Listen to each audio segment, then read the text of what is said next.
भक्तों, हर हर महादेव। आइए रामायण पाठ्यक्रम में चौपाइयों का गायन करें, उनका भावार्थ समझें। पिछले क्रम में हमने देखा और सुना कि मुनि विश्वामित्र जी ने देखा कि जनक जी का जो संताप है वह बढ़ गया है। तब उन्होंने प्रभु श्री रामचंद्र जी से कहा कि राम, तुम जाओ और धनुष का खंडन करके राजा जनक जी के संताप को दूर करो। तब प्रभु श्री रामचंद्र जी सहज ही उठे। उनके मन में इस बात को लेकर न तो हर्ष हुआ न शोक हुआ, और वह मुनियों को प्रणाम करके धनुष की ओर चले। आइए उन्हीं चौपाइयों का हम गायन करें और भावार्थ समझें। निपन केरी आशा निशिनासी, बचन नखत अवलीन प्रकाशी, मानी महीप कुमुदुष को चाने, कपटी भूप उलूक लुकाने। बाबा गोस्वामी तुलसीदास जी कहते हैं इन चौपाइयों में कि जो राजा अभी आशा रूपी जो आशा बना के रखे थे कि वो धनुष तोड़ेंगे, तो प्रभु श्री रामचंद्र जी के धनुष तोड़ते चलते समय उनकी जो आशा थी वह नष्ट हो गई। जैसे कि तारों के समूह का चमकना बंद हो जाता है, वैसे ही उनकी जो आशा थी वह शांत हो गई। अभिमानी राजा रूपी जो कुमुद थे वह संकुचित हो गए, और कपटी राजा रूपी जो उल्लू थे वह छिप गए। भय दिशोक कोक मुनि देवा, बरसहि सुमन जनावहि सेवा, गुरुपद बंदी सहित अनुरागा, राम मुनि सन आयसु मागा। और मुनि और देवता रूपी जो चकवे हैं वह शोक रहित हो गए हैं, और देव लोग आसमान से फूल बरसाकर प्रभु की सेवा को प्रकट कर रहे हैं। प्रभु श्री रामचंद्र इधर मुनियों के चरणों में वंदना कर कर और धनुष तोड़ने के लिए उनसे आज्ञा मांगी, आगे बढ़े। सहज ही चले सकल जग स्वामी, मत मंजू बर कुंजर गामी, चलत राम सब पुर नर नारी, पुलक पूरी तन भय सुखारी। समस्त जगत के स्वामी श्री रामचंद्र जी सूत्र मत वाले श्रेष्ठ हाथी की चाल से चलते हैं। श्री रामचंद्र जी चलते हैं तो नगर के जो नर नारी हैं वह सब सुखी हो जाते हैं प्रभु श्री रामचंद्र जी को देखकर, और उनके शरीर में स्वाभाविक रोमांच हो जाता है। बंदी पितर सुर सुकृत समारे, जो कुछ पुण्य प्रभाव हमारे, तो शिव धनु में नाल की नाई, तो रहु राम गणेश गोसाई। जहाँ उपस्थित उस नगर के पुर नर नारी वह अपने पूर्वजों को, अपने परिष्ठ देवों को प्रार्थना करके उनसे ही मनाते हैं कि जो भी हमारे कुछ पुण्य प्रभाव हैं तो उसका मुझे फल यही दीजिए कि राम जी ये धनुष है उसको इस तरह से तोड़ दें जैसे कोई कमल की डंडी को तोड़ देता है। राम ही प्रेम समेत लखी, सखिन समीप बुलाई, सीता मातु स्नेह बस, बचन कहई बिल खाई। श्री रामचंद्र जी को वात्सल प्रेम से देखकर अपने सखियों को बुलाकर सीता जी की माता स्नेह बस बिलख कर विलाप करते हुए कुछ वचन कहती हैं। सखी सब कौतुक देखी निहारे, जेऊ कहावत ही तू हमारे, कौन बुझाई कहाई गुरु पाई, ए बालक हस हठी भली नाई। तब सीता जी की माता जी कहती हैं कि हे सखी, मुनि विश्वामित्र जी हमारे हितैषी कहलाते हैं, वे भी तमाशा देखने वाले हो गए हैं। कोई विश्वामित्र जी को यह समझा कर नहीं कहता है कि यह जो हठ है यह बालकों के लिए नहीं है, यह बालकों के लिए बालकों के उचित काम नहीं है। जिस धनुष को रावण और बाणासुर छू नहीं सके, हिला नहीं सके, उसके तोड़ने के लिए प्रभु श्री रामचंद्र जी को मुनि विश्वामित्र जी आज्ञा दे रहे हैं। यह तो मुझे हठ ही जान पड़ता है, उचित नहीं है। कोई गुरु विश्वामित्र जी को समझाता क्यों नहीं है? रावण बाण छुआ नहीं चापा, हारे सकल भूप करि दापा, सो धनुराज कुंवर कर देहि, बाल मराल की मंदर लेहि।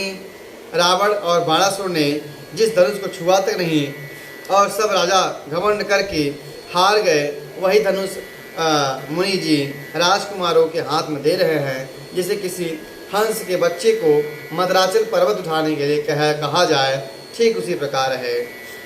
भूप सयानप सकल सिरानी, सखी विध गति कछु जात न जानी, बोली चतुर सखी मृदुबानी, तेजवंत लघु गनियन रानी। और कहती हैं कि राजा जी तो समझदार हैं, ज्ञानी हैं, वह सब बातों को समझते हैं, तो वो भी गुरु को समझाने की चेष्टा क्यों नहीं करते हैं? राजा का भी सयानापन लगता है समाप्त तो हो गया है, हो सकता है इसमें विधाता की कोई गति हो। तब उनमें से एक चतुर सखी, सयानी सखी कोमल वाणी से बोलती है कि हे रानी, तेजवान को कभी छोटा नहीं गिनना चाहिए। कह कुंभज कह सिंधु अपारा, शोख्य सुजस सकल संसारा, रवि मंडल देखत लघु लागा, उदयतासु त्रिभुवन तम भागा। तब वह सखी उनको समझाती हैं कि जिस प्रकार घड़े से उत्पन्न होने वाले अगस्त ऋषि, और कहाँ हैं, कहाँ समुद्र, अगस्त ऋषि ने पूरे समुद्र को सोख लिया था, और जैसे कि एक तारामंडल पूरे देखने में कितना छोटा लगता है, लेकिन जब वह प्रकाशित होता है तो ये पूरे ब्रह्मांड में प्रकाशित कर देता है। पूरे ब्रह्मांड का जो अंधकार है वह नष्ट हो जाता है। इसलिए देखने में छोटे जरूर हैं, पर इनके काम पर शंका न करें, यह निश्चित धनुष को तोड़ेंगे। मंत्र परम लघु जासु बस, विधि हरिहर सुख सुर सर्व, महामत गजराज कहूँ, बस कर अंकुश खर्व। जिसके बस में ब्रह्मा विष्णु और शिव सभी देवता हैं, वह उनका मंत्र अत्यंत छोटा होता है। महानवत वाले गजराज को भी एक छोटा सा अंकुश उसे बस में कर लेता है। काम कुसुम धनुषायक लीने, सकल भुवन अपने बस कीने, ते तजिय संशय यस जानी, भंजो धनुष राम सुनु रानी। कामदेव फूलों के बाणों से ही पूरे संसार को अपने काम कला में वश में रखते हैं। हे देवी, ऐसा जानकर संदेह का त्याग कीजिए। रानी सुनिए, रामचंद्र जी अवश्य ही धनुष को तोड़ेंगे। सखी बचन सुनि भय परितीति, मिटा विषाद बढ़ी अति प्रीति, तब राम ही बिलो की भय देहि, सभय हृदय बिनवत जहि तेहि। सखी की वचन सुनकर उनको विश्वास हो गया तथा उदासी मिट गई और श्री रामचंद्र जी के चरणों में उनका प्रेम बढ़ गया।